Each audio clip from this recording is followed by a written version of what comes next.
Dans l'évangile de Jean, il est souvent fait allusion à l'eau comme étant l'expression de la vie.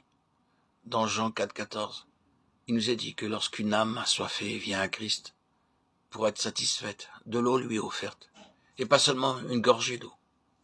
Celui qui boira de l'eau que je lui donnerai n'aura jamais soif, et l'eau que je lui donnerai deviendra en lui une source d'eau qui jaillira jusque dans la vie éternelle. Dans Jean 7,38, nous lisons « Celui qui croit en moi, des fleuves d'eau vive couleront de son sein », comme dit l'Écriture. Dans le chapitre 13, nous avons une autre référence faite à l'eau, non pas cette fois-ci pour étancher notre soif, ni pour se répandre en courant vivifiant pour les autres, mais pour laver les pieds de ceux qui sont fatigués à marcher sur les chemins poussiéreux.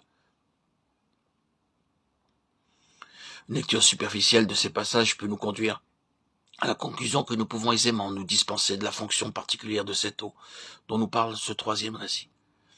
En effet, puisque nous avons réglé le problème de notre propre satisfaction par l'eau vivifiante, jaillissant de l'intérieur, et celui d'un service fécond par l'eau vivifiante se répandant au dehors pour ceux qui nous entourent, quel autre besoin pouvons-nous avoir? Arrêtons-nous et réfléchissons un instant. Que nous enseigne notre propre expérience? Ces deux aspects de l'eau comblent-ils tous nos besoins? N'avons-nous pas connu des périodes où, malgré la plénitude de la vie spirituelle qui nous a été accordée, nous nous sommes sentis sans vie? Nous croyons vraiment en l'abondance de cette vie qui répand ses eaux, mais il n'y a aucune manifestation de cette plénitude de vie dans notre marche. Nous traînons péniblement les pieds sur le chemin. Que nous manque-t-il? Il nous manque ce dont nous parle Jean dans ce 13e chapitre de son évangile. Remarquons que ce passage commence par ces termes. Jésus, sachant que son heure était venue de passer de ce monde au Père, ayant aimé les siens qui étaient dans le monde, mit le comble à son amour pour eux. Le Seigneur n'a pas fait cela à cause des péchés de ses disciples, mais pour preuve de son amour envers eux. Pendant tout ce temps, le Seigneur les avait aimés, et il leur avait donné des preuves évidentes de son amour. Mais avant de les quitter, il désirait leur dire par cet acte qu'il les aimait jusqu'à la fin, continuellement, sans cesse. Le lavage des pieds des disciples n'était pas une chose limitée dans le temps. Cet acte a un caractère permanent, car il est l'expression d'un amour qui aime jusqu'au bout, continuellement. Si les saints veulent achever leur course, ils devront connaître le rafraîchissement que procure le lavage continuel de leurs pieds, et en retour, ils procureront ce même rafraîchissement à leurs compagnons de voyage. Pierre, en accord avec son caractère impulsif, a protesté lorsque le Seigneur a voulu lui laver les pieds. Et sa réticence s'est encore manifestée, quoique le Seigneur lui ait dit « Ce que je fais, tu ne le comprends pas maintenant, mais tu le comprendras bientôt. » Pierre a de nouveau protesté, le Seigneur lui a répondu avec autorité « Si je ne te lave, tu n'as point de part avec moi. » Sa réaction a été une fois encore caractéristique. Seigneur, non pas seulement les pieds, mais encore les mains et la tête. La remarque de Pierre révélait son incompréhension à l'égard de l'acte du Seigneur. Mais le Seigneur reprit aussitôt. Celui qui est lavé n'a besoin que de laver ses pieds pour être entièrement pur. Et vous êtes purs. Mais non pas tous, car il connaissait celui qui le livrerait. Il est parfaitement clair que le lavage des pieds n'a aucun lien avec la question du péché. Pierre était pur, selon la déclaration du Seigneur. Et parce qu'il était pur, il ne lui était pas nécessaire d'avoir tout son corps lavé. Cependant, il déclare de manière tout aussi claire qu'il était nécessaire que les pieds de Pierre soient lavés. Ce n'était pas un luxe, c'était une nécessité. Cela est tellement nécessaire qu'en cas d'un refus de la part de Pierre, cela aurait fait obstacle à la communion.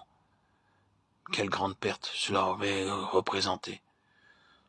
Cela pourra nous aider à nous rappeler que lorsque cet incident eut lieu, les Juifs portaient des sandales, celles-ci les protégeaient bien peu de la poussière du chemin. Ils étaient donc dans les coutumes de se laver les pieds après un voyage. Mais ce qui est souligné ici, c'est ce qui est positif au lieu du négatif, le renouvellement au lieu de l'enlèvement des souillures. Lorsque le Seigneur a lavé les pieds des disciples, il ne leur a pas reproché de les avoir souillés pendant le chemin. Il ne les a pas non plus exhortés à marcher en faisant plus attention. Car la poussière qui s'attache aux pieds de celui qui marche sur la route poussiéreuse est inévitable. C'est pourquoi une réprimande n'était d'aucune utilité. Ce qu'il fallait, c'était un peu d'eau répandue sur les pieds, fatigués et salis. Dans son amour, le Seigneur a accompli ce service à l'égard des disciples. Tant que les citoyens des cieux sont pèlerins dans ce monde, même lorsqu'ils forcent le pas sur leur chemin, selon le dessein de Dieu, Ils foulent des chemins poussiéreux et leurs pieds inévitablement portent des traces de terre. Même lorsqu'ils se sont gardés purs à l'égard du monde, la poussière collée à leurs pieds les alourdit et les fatigue dans leur marche. Là où le péché n'a pas été traité, l'ennemi dispose d'un terrain pour nous attaquer. La mort, sous toutes ses formes, et le péché nous expose à ses assauts. C'est pourquoi nous devons être maintenus dans la fraîcheur de la vie et sans cesse lavés de toute souillure. Même lorsque nous faisons attention à tout ce qui pourrait nous souiller, il arrive parfois, et de manière inattendue, que nous perdions notre enthousiasme. Le contact avec ce monde nous a marqués. Nous avons mal aux pieds à cause de la poussière et du mauvais état du chemin. Ces choses ont sapé nos forces. Nous avons la vie, nous l'avons reçue lors de notre nouvelle naissance. Mais cette vie a perdu de sa fraîcheur et nous avons besoin d'être renouvelés. Ce n'est pas tant le corps qui a besoin d'être lavé, cela est seulement nécessaire pour les pieds. Et ils en ont besoin régulièrement car nous ne parvenons pas au terme de ce voyage en un seul jour. Lorsque nous marchons sur ce chemin et que nous perdons notre vitalité, nous sentons que quelque chose ne va pas bien dans tout le corps. Mais lorsque nos pieds ont été lavés, le corps tout entier est étrangement délassé. Bien souvent, notre manque de vitalité spirituelle peut être rapidement résolu par le lavage spirituel des pieds. Après avoir accompli ce service à l'égard de ses disciples, le Seigneur leur a dit, « Comprenez-vous ce que je vous ai fait? Vous m'appelez Maître et Seigneur et vous dites bien car je le suis. Si donc je vous ai lavé les pieds, moi, le Seigneur, le Maître, vous devez aussi vous laver les pieds les uns aux autres. Car je vous ai donné un exemple afin que vous fassiez comme je vous ai fait. » Jean 13, versets 13 à 15. C'est notre responsabilité d'obéir à ce commandement du Seigneur. Il nous a laissé un exemple et nous a demandé de le suivre. Nous avons tous fréquemment besoin du ministère de la vie et cela doit être réciproque. Vous aussi, vous devez vous laver les pieds les uns aux autres. Si un enfant de Dieu vient à une réunion dans un état de faiblesse spirituelle et qu'il en reparte comme il est arrivé, quelque chose ne va pas dans cette réunion. C'est notre responsabilité de manifester la vie dans chaque rassemblement, sinon l'atmosphère sera pesante et les frères et sœurs qui ont du mal à aller de l'avant ne recevront pas le renouvellement dont ils ont grandement besoin.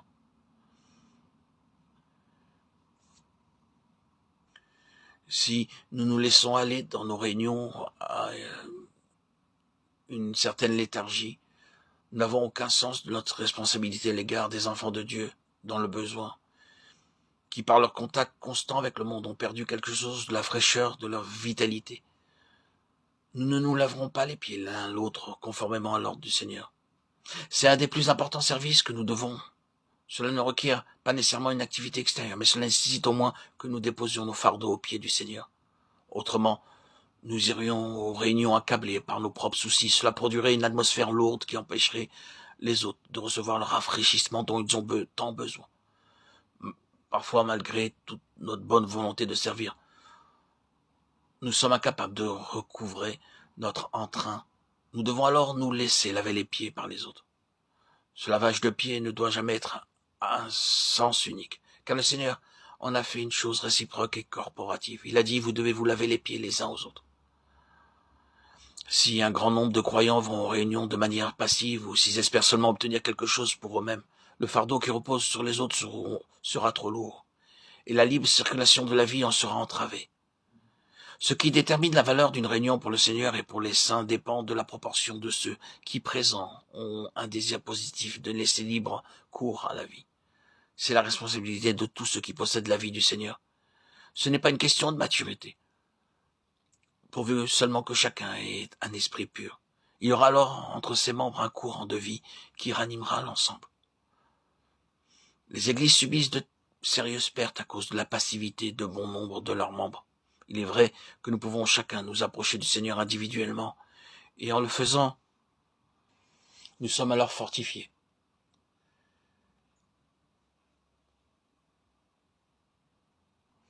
Si nous voulons partager la vie de Christ avec les autres, nous devons remplir cette condition et il nous faut permettre à sa croix d'opérer continuellement pour libérer sa vie en nous et par nous. Autrement, ce que nous ferons atteindra uniquement l'âme et non l'esprit.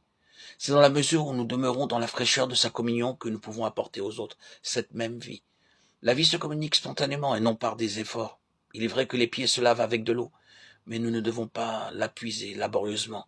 Elle vient à nous librement lorsque nous vivons en celui qui est l'eau de la vie. Nous en ferons l'expérience si nous demeurons continuellement en lui.